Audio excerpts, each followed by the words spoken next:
Imaginez que vous pourriez jongler avec vos dépenses comme dans un Monopoly.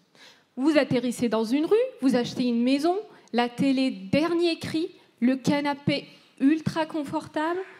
Tout ça semble idyllique jusqu'à ce que vous consultez votre compte en banque et que vous trouvez qu'il est dans le rouge et que vous avez dépensé une somme d'argent équivalente à un mois de salaire de Mbappé. Bon, j'ai bien dit, imaginons. Ces dépenses extravagantes illustrent parfaitement le principe de la dette financière.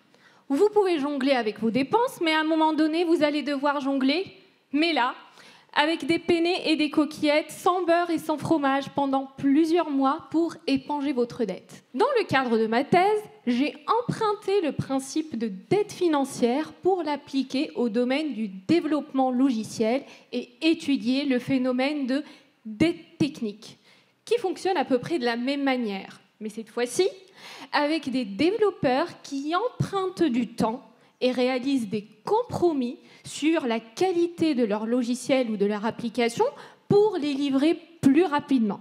Cette stratégie peut fonctionner à court terme.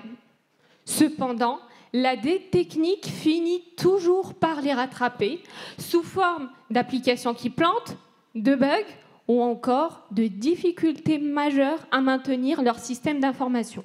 Figurez-vous que les entreprises aujourd'hui dépensent plus de 22% de leur budget informatique pour réduire leur dette technique. Afin de mieux comprendre ce phénomène, j'ai mobilisé une ground theory et une méthodologie mixte. J'ai interrogé plusieurs catégories métiers des systèmes d'information et j'ai évalué la qualité de plusieurs composants logiciels au sein de plusieurs entreprises pour proposer un modèle explicatif qui permet de mieux maîtriser la dette technique et surtout de réduire les inerties organisationnelles qui peuvent favoriser sa production. Mais il faut toujours garder en tête que la dette technique, c'est comme une bombe à retardement pour l'évolution durable de tout type de système d'information. Les entreprises peuvent la négliger à court terme, mais elle finira toujours par surgir. Et devinez qui doit devoir la rembourser ?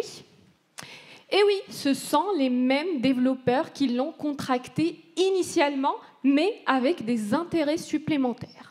Donc, chers collègues développeurs et développeuses de logiciels, préparons-nous à jongler avec des bugs et avec des correctifs pendant des mois et des mois pour éponger notre dette technique, mais cette fois-ci, dans le monde réel et sans le salaire de Mbappé pour nous consoler.